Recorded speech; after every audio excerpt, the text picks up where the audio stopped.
Putin's invasion has been a test where we stand for the defense of democracy. I'm not happy about the whole situation. I think it's going to get settled. I stand with Ukraine, and I always will. As president, what would you do to ensure not another Palestinian dies due to bombs being funded by U.S. tax dollars?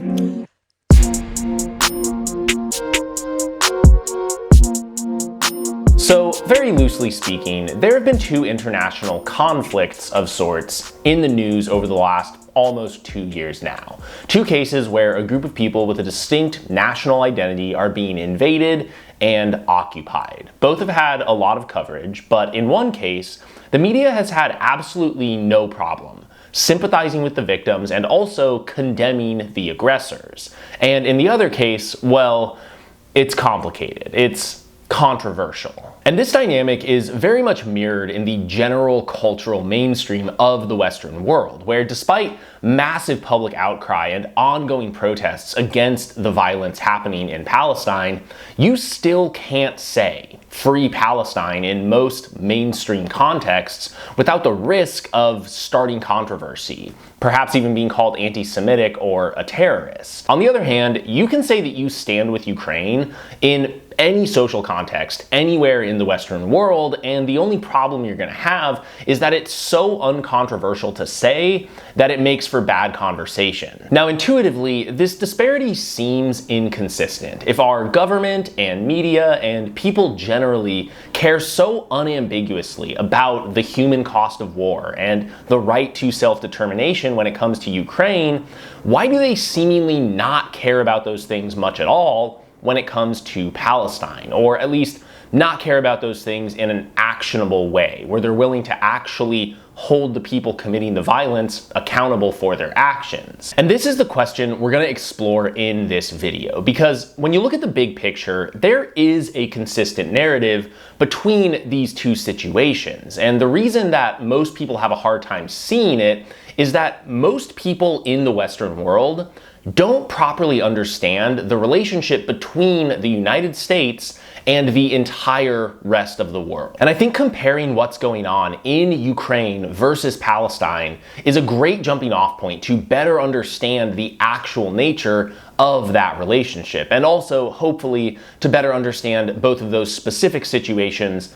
along the way. There's going to be a lot to unpack in this video, and I understand that for a lot of people this might be a controversial one, so I think to start out it might be good to give you all an idea where I'm heading. The reason that the US stands with Ukraine and does not stand with Palestine is that standing with Ukraine benefits the US militarily, politically, and economically. It reinforces the global hegemony of the United States, and standing with Palestine doesn't. In fact, the fight for a free Palestine stands in direct opposition, not just to the US imperial global order itself, but to the very foundational ideological principles that it uses to justify itself. This is why, well, you can color your latest activity on Strava like the Ukrainian flag, purchase Stand With Ukraine apparel at Walmart, and even support Ukrainian relief efforts by playing Fortnite. It is Palestine that is the defining political divide of our time. Let's dive in. So let's start off with some context by acknowledging that both of these situations are humanitarian catastrophes, although, as we'll get into right now, of slightly different magnitudes. The numbers I'll be using for this comparison are as up to date as I could find as of filming this in August 2025. I'll post all of my sources in the description. Just a heads up, this section is going to be a little bit information dense, but I think it's genuinely very important context to frame the rest of the video going forward. I'll try to get through it as fast as I can. Looking first at Ukraine. Prior to the start of the war, the population was 44.3 million people. So far, since the Russian invasion, the war has taken the lives of 13,580 civilians, including over 700 children. 3.7 million people have been displaced internally, and 6.9 million more have fled the country entirely. 13% of residential housing, 16.2% of healthcare facilities, and 10% of all educational facilities have been damaged or destroyed as of this year, according to the World Bank and the UN. 22% of the population is in need of basic water, sanitation, and hygiene services, and 12% is facing food insecurity. Fortunately, in the case of Ukraine, humanitarian assistance has, by and large, been able to reach those in need, although there have been some instances of distribution points and vehicles being hit by drone strikes, which of course endangers operations in those areas. In case the numbers haven't made it clear, let me be clear now. The war in Ukraine is genuinely an atrocity for which there is no moral justification. And despite some of the comparisons and points I'm going to make throughout the rest of this video, it is essential that we do not forget that fact. With that being said, let's now take a look at Palestine. Specifically, we're going to be looking at Gaza, not any of the other related fronts of Israeli aggression, such as attacks on Lebanon, Iran, Syria, or ongoing settler violence in the West Bank. This broader campaign of Israeli aggression against effectively most of the region at this point has displaced millions and killed thousands even before accounting for Gaza. But for the sake of comparison, I think the aggression in Gaza provides the most direct parallel to the war in Ukraine. Prior to October 7th, 2023, the population of Gaza was 2.2 million people. So far, the Gaza Health Ministry has reported the deaths of 61,599 people, including over 18,000 children, although it is unambiguously understood that the actual number of deaths is far, far higher. Including indirect deaths from starvation and disease, numerous organizations have made estimates well into the hundreds of thousands, with some putting the estimate above 400,000. The massive undercount from the health ministry has a number of contributing factors, most of them related to the sheer scale of the destruction in Gaza. For example, it is estimated that there could be as many as 120,000 bodies still unrecovered under rubble, which Palestinians simply do not have the tools to unearth at this time. Those deaths, among with many others, are not included in the current health ministry figures. At least 90% of the population, 1.9 million people, have been displaced internally, most of them repeatedly, while only 115,000 have reportedly been able to flee. As of January this year, 92% of residential housing had been damaged or destroyed. In April, the same was true for 95% of educational facilities, and in May, 95% of healthcare facilities, according to Doctors Without Borders, the World Health Organization, and the Global Education Cluster, respectively. Those are still, as far as I've been able to find, the most recent numbers available, and months later, as the assault drags on, it would not be inaccurate to say that we are very quickly heading towards a complete destruction of effectively all civilian infrastructure in Gaza. 100% of the population is in need of basic water, sanitation, and hygiene services, and also is facing food insecurity. The WHO reported this month that children have little choice but to drink contaminated water,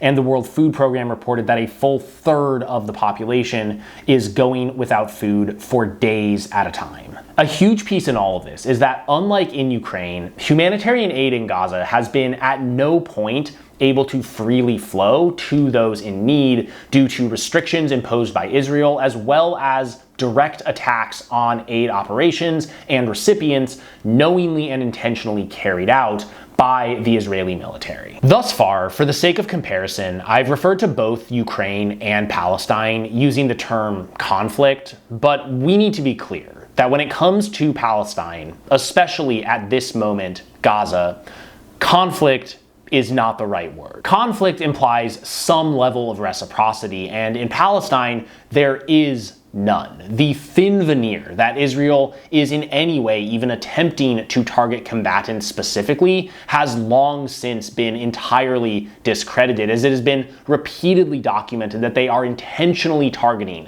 civilians, aid operations, and journalists. The right word for what Israel is doing is unambiguously genocide. And as time goes on, even those who have resisted calling it such in the past for personal and or political reasons are finding themselves unable to avoid the obvious truth. As the Holocaust and genocide scholar Omer Bartov, himself an Israeli citizen, wrote last month, "My inescapable conclusion has become that Israel is committing genocide against the Palestinian people.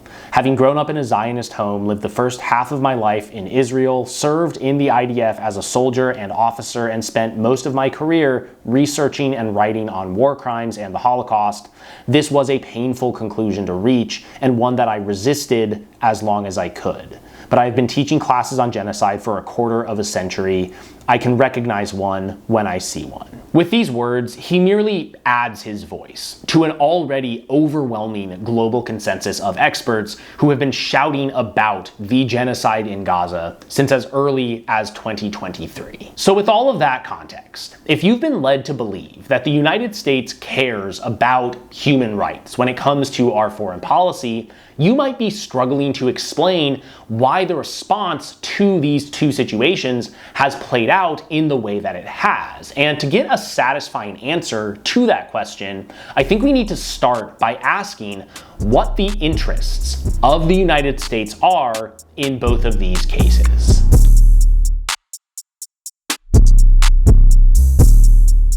In the case of Ukraine, the primary driver of the current war centers around Ukraine's prospective membership in the North Atlantic Treaty Organization, otherwise known as NATO. If you're unfamiliar, NATO was founded in 1949 when US President Harry Truman wanted a military alliance with Western Europe that could act outside the purview of the UN. Specifically, the goal was to get around the veto power of the UN Security Council, which at the time included the Soviet Union. Today, NATO includes 32 member states, 30 of whom are located in Europe, plus Canada and the United States. And while it would be a bit oversimplistic to say that NATO is only a tool of US imperialism in Europe, it would not be inaccurate to say that it is in very large part that, and we can see this in a number of pretty obvious ways. Since its founding, the top commander of NATO, the Supreme Allied Commander of Europe as he's known, has only ever been, and still is, from the United States. The United States has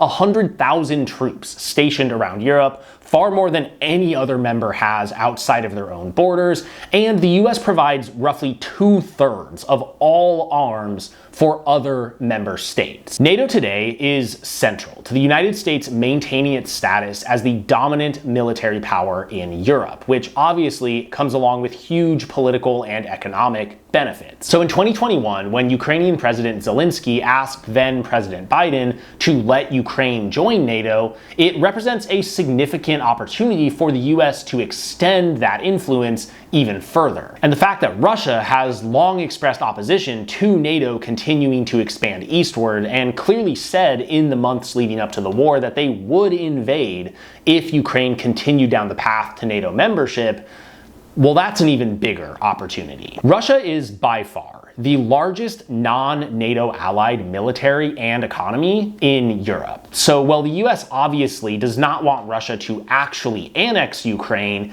it would also be inaccurate to say that the US did everything it could to prevent the war from breaking out in the lead up to it, or that the US actually wants the war to end now that it is ongoing. The reality is, the war in Ukraine is incredibly expensive for Russia and incredibly profitable for the defense industry in the US. Since the start of the war, Congress has allocated $124 billion for military assistance to Ukraine, and it's been estimated that at least 90% of that finds its way back to US-based defense contractors. The opportunity for those in charge of US foreign policy is that they can simultaneously weaken and further isolate one of the US's main rivals in Europe, while simultaneously funneling billions of taxpayer dollars back to their friends and campaign donors here in the US. And that's to say nothing of the benefit for US-based fossil fuel companies, who have been able to profit off of shortages in Europe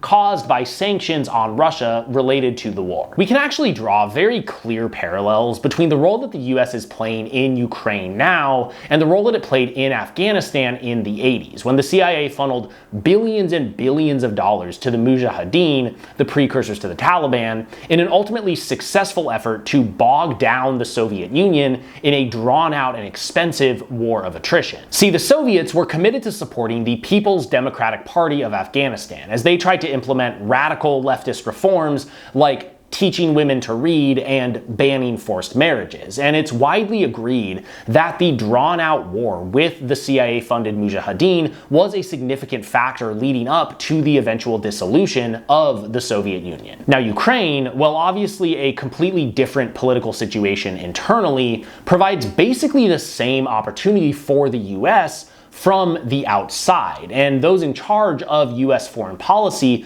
are more than happy to take advantage yet again. Now, I want to be clear, none of this means that Russia are in the right or should be thought of as the good guys in this situation. It's important to understand that there really are no good guys on an international level in this case. The only people we should unambiguously be rooting for are the ordinary people of Ukraine, who just want to go back to living their lives. And the main point I'm wanting to make here is that the motivations of the US in supporting Ukraine have nothing to do with those people, with the humanitarian cost of the war, nor the tyranny and authoritarianism of Russia. Instead, it has everything to do with the way that a prolonged war in Ukraine benefits the US. As Yale professor Jeffrey A. Sonnefeld wrote in an article last year, the US is the single biggest winner from supporting Ukraine, with substantial, immediate, and tangible benefits for not just American security, but also the US economy. So compared to the political complexities of the dynamics between the US and NATO and Ukraine and Russia, the dynamic between the US and Israel is in some ways simpler and has been described by people across the political spectrum over the years as a special relationship. Over the last 77 years, the US has given Israel $337 billion. That is over $100 billion more, adjusted for inflation, than any other nation since the end of World War II. Now, the question of why exactly the US gives Israel that much money has a few possible answers, but before I get into them, I just want to be clear that I am not going to spend time on explanations, quote unquote, that are merely ahistorical propaganda for the Zionist colonial project, beyond dismissing a few of them in passing right now. For example, talking points like the idea that the US supports Israel because it has a right to defend itself, or that Palestine is the ancestral homeland of all Jewish people, meaning the Israeli state has some kind of divine right to the land, or the idea that Israel is the only democracy in the Middle East. There are more of these kinds of talking points, and they are, without exception, based in both an ahistorical telling of how the Israeli state actually came to be over the first half of the 20th century, and also a gross misrepresentation of the Israeli state as it exists today. As such, these kinds of talking points are simply not useful to us when we're looking for answers about the actual relationship between the US and Israel, because they are, plain and simple, not based in reality. At best, they merely illustrate the point that there is a lot of Israeli propaganda in the mainstream consciousness of the US, because these kinds of talking points, unfortunately, are pretty much impossible to avoid across the entirety of the mainstream political spectrum. And on that note, the first answer that deserves any kind of actual consideration is also at this point, I think, the most common answer to this question, which is the influence of the American Israeli Public Affairs Committee, otherwise known as AIPAC. In 2024, AIPAC contributed $100 million to influence US elections, contributing to dozens of campaigns and successfully ousting the two congressional representatives most critical of US aid to Israel, Cori Bush and Jamal Bowman. Across the board, AIPAC does and has for decades influenced US politics and public opinion by supporting campaigns and media that are pro-Israel. And this is certainly part of the picture, but it doesn't fully explain why AIPAC is able to be as successful in its aims as it is. Not to downplay the influence of AIPAC, but there are many other countries that spend more money lobbying in the US, yet have far more mixed results. For example, since 2016, Open Secrets reports that China has spent more than twice as much money as Israel trying to influence US politics and public opinion, yet clearly has had nowhere near the same level of success. And to get the full picture, we do need to ask why that is. Why is the US so predisposed to support Israel in the first place? And that's where the second answer to this question is perhaps more helpful. The second answer is that in many ways, Israel functions as a proxy state for the US in the Middle East. Now, to be clear, I am not saying that Israel is merely or even primarily a US proxy state. Proxy states kind of by definition primarily serve the interests of their parent states, serving as a stand-in of sorts in some given conflict. And Israel, since its inception, has primarily served its own interests. First among them being the colonization of Palestine, and secondly being to antagonize any neighbor Arab states who it perceives to be supporting the Palestinian cause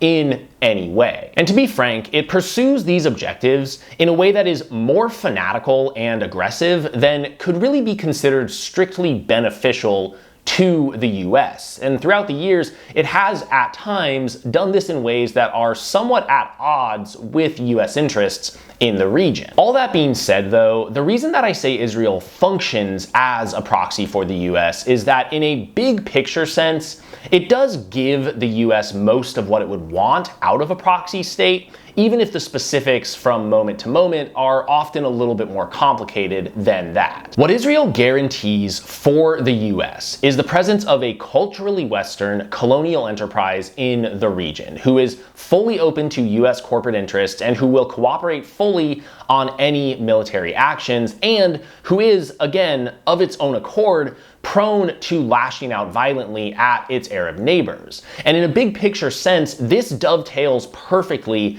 with US interests in the region, which I think very loosely could be described as wanting to keep the Arab world divided and unsteady enough so that individual states are more easily exploitable to serve the interests of US capital. Joe Biden, of all people, made this case rather succinctly all the way back in 1986 with a statement on the Senate floor, which he has reiterated numerous times in the years since. It is the best $3 billion investment we make. Were there not an Israel, the United States of America would have to invent an Israel to protect her interest in the region. As unintuitive as it feels to say, the reality is that the ongoing genocide in Gaza on its own doesn't really strategically benefit the US in any single obvious way. There is, of course, an increase in profit for US defense contractors, but on the other hand, pretty much everyone agrees that the US is greatly weakening the diplomatic ties it has in the region by so clearly displaying its willingness to aid and abet human rights violations and to break international law. And I think in regards to Palestine, this really gets at the underlying truth of the matter. At the end of the day, motivations aside, the people in charge of US foreign policy do not care about genocide at all. Democrats and Republicans alike have shown for decades that they are completely willing to fund war crimes in Palestine based on whatever arbitrary excuse Israel decides to give that day of the week. They are completely and utterly morally bankrupt, and the genocide in Gaza makes this reality impossible to ignore. For most people in the mainstream, especially liberals, this forces them to peel back the thin red, white, and blue veneer that they love to plaster all over their allegedly progressive politics. It forces them to confront the story they've been told about what the US is to the rest of the world in a way that they are uncomfortable with. And at this point in the video, it's time for us to do the same. It's time to talk about imperialism and hegemony.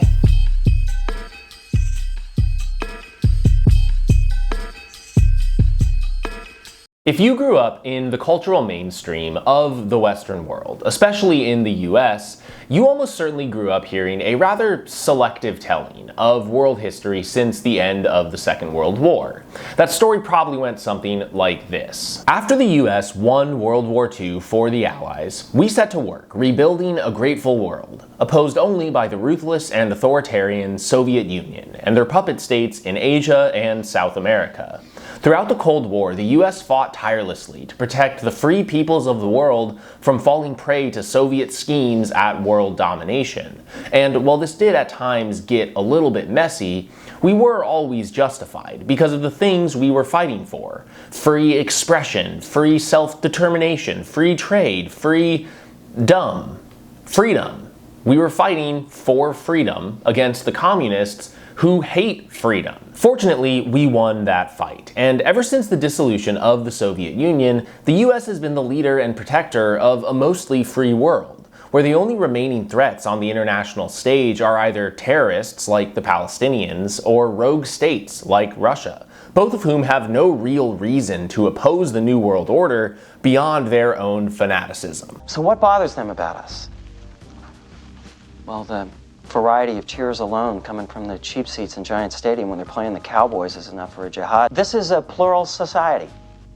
That means we accept more than one idea. It offends them. Now, I'm not going to beat around the bush. This story is a lie. It's an intentional misrepresentation designed to manufacture broad-based public consent for the actions of the US government abroad. But just like all good lies, it consists mostly of bits of truth. That is to say, it doesn't tell us many things that are just outright false that we can look up and see aren't the case. It does some, especially when we look at some of the blatant Red Scare propaganda that has persisted so strongly to this day. But more so what it does is use snippets of truth. Things that did actually happen, but selected and arranged and told in such a way that the big picture we come away with is entirely divorced from reality. And I think the strength of this lie, not to mention its complete ubiquity throughout Western media, goes a long way to explain the very weird relationship that most people in the mainstream, especially liberals, have with the topic of US imperialism. The thing is, at this point, it's become widely known across the political spectrum that our government has outright lied to us about the most high-profile military conflict of the last 50 years. Everyone knows that there were no WMDs in Iraq in 2003, and that this was known by senior administration officials at the time who nonetheless used it as a justification to invade, killing millions of Iraqis in the process. We also now know, thanks to the release of the Afghanistan papers, that in that very same time frame, 3 subsequent presidential administrations, Bush, Obama, and Trump, all engaged in explicit and sustained efforts to deliberately mislead the public about the reality of the war in Afghanistan. It's also become relatively common knowledge, going all the way back to Vietnam, that the second Gulf of Tonkin incident, which was used as the justification for sending troops into Vietnam, did not happen. It was intentionally fabricated by the NSA. And I want to be clear, again, these are not like controversial bits of hearsay. These are all proven, widely known facts about arguably the highest profile US military actions of the last 50 years, which have killed millions and millions of people. When we start looking at lower profile and covert actions the US has taken since the end of the Second World War, the mainstream narrative falls apart entirely. Since the end of World War II, the US has engaged in over 70 different regime change operations, at least 28 of which are considered to have been successful in their aims. And it's very important to understand that in most cases, these actions were carried out against leaders who had been elected democratically, but who also, unfortunately for them, were inconvenient for the interests of US capital. During the Cold War, these efforts were carried out under the guise of being anti-communist and often came along with US-backed extermination programs that took millions of lives globally. As Victor Bevin painstakingly details in The Jakarta Method, in the years 1945 to 1990, US-backed anti-communist extermination programs emerged around the world, and they carried out mass murder in at least 23 countries. Since the end of the Cold War, these efforts have instead been mostly carried out under the guise of the war on terror, but the big picture is the same, and it's a picture that the cultural mainstream of the Western world refuses to fully acknowledge, because in a lot of ways, it can't. It would have to fundamentally change in order to do so. Most people in the mainstream have an almost double-think relationship with these facts, where they're at least passingly aware of most of these things, but they refuse to actually connect the dots and change their understanding of the big picture narrative. If you tell them that the Bush administration lied about the WMDs, they're with you 100%. If you tell them about the CIA-backed coup to overthrow the democratically elected leader of Iran in 53, or Guatemala in 54, or Indonesia in 65, or Chile in 73, or you get the point, well, sure, they've probably heard of some of those, but the mainstream story requires that they see these things as individual, isolated incidents, perhaps unfortunate, but ultimately justified in the arc of history, rather than what they are, which is the arc of history. A clear and consistent pattern of violence on the part of the US, which has fundamentally shaped and continues to shape the world we live in today, for the worse, more so than anyone else since the end of the Second World War.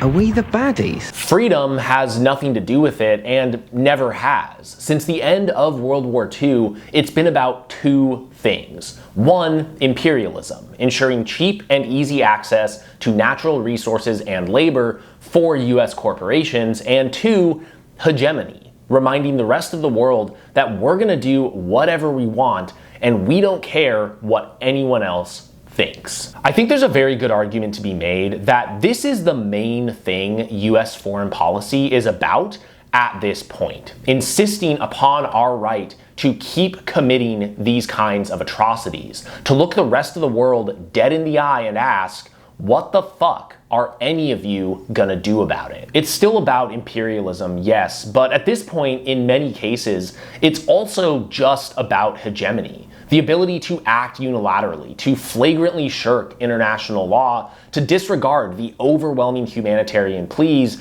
of the entire rest of the world. Elias Corey, talking about the genocide in Gaza, made this point rather succinctly last year, arguing that the United States is disregarding even the most basic tenets of international humanitarian law to show that no one will stop it. The difference in mainstream perception between Ukraine and Palestine is that Ukraine lets people hold on to that old comfortable lie that the US are, on some level, the good guys, and Palestine doesn't. If you ask why we're funding the war in Ukraine, there's an easy answer, even if it's not really the whole story. It's because they're being invaded, because they deserve to be free from Russian aggression, and that's what the US does. We spread freedom around the world. But if you ask why we continue to fund Israel as they starve children in Gaza, as they intentionally inflict famine as a weapon of war, well, there is no possible good answer to that question.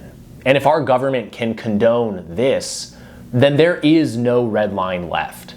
And that forces you to wonder whether there ever was one in the first place. There is no fiction about what the US is fighting for around the world that holds any water anymore. It's impossible to fully reckon with this reality, to learn the history behind it, and not finally be forced to see the bigger picture, to understand what the US is and has been to the rest of the world this whole time.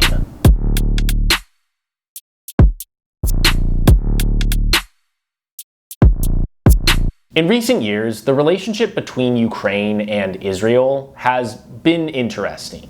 In the immediate wake of October 7th, Zelensky, like pretty much every other world leader at the time, expressed support for Israel, saying that wherever they aim their missiles and whomever they attack, terrorists must lose. In the years since, though, he's often been less than full-throated in that support. Most often, when asked about the genocide, he obfuscates and avoids giving hard answers. This may be partly because he's frustrated that Israel has refused to sell Ukraine defense systems, but also, historically, Ukraine has been pretty supportive of Palestine, officially recognizing independent statehood back in 1988, like most of the rest of the world. And in some ways, that support has carried through to this day, but there was a notable shift in the lead up to the current war when Zelensky decided to more decisively align his country with NATO and the US. And now it doesn't really matter how Zelensky might actually feel about what's going on in Palestine,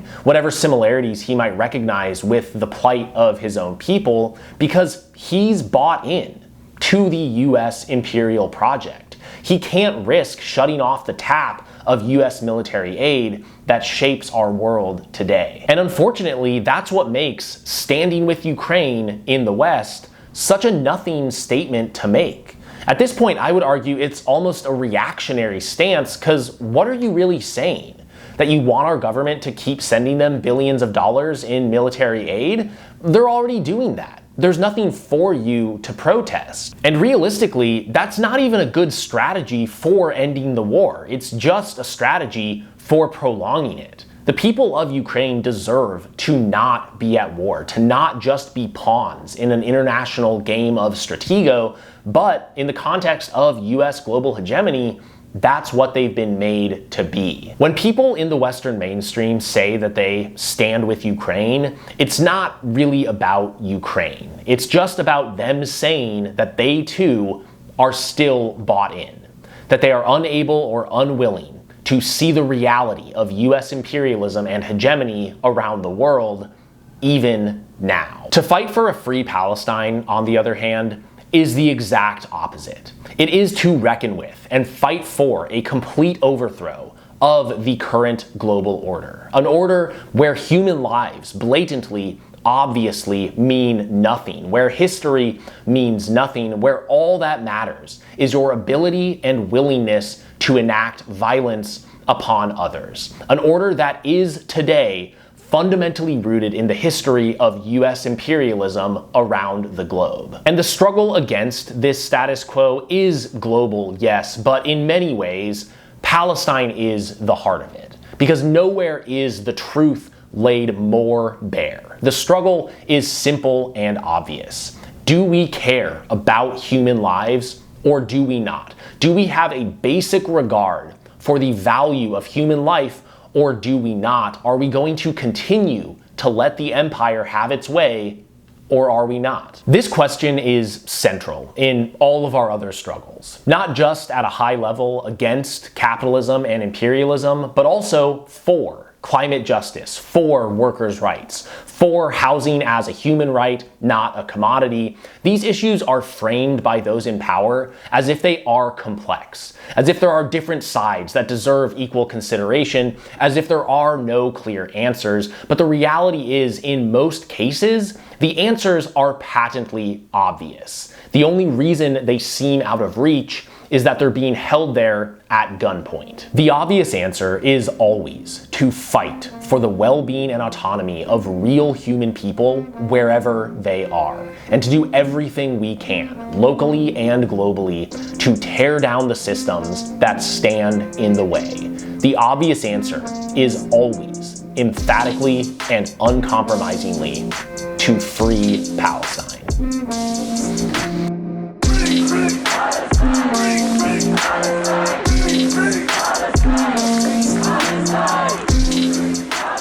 Hey y'all, if you made it all the way to the end here, thanks so much for watching.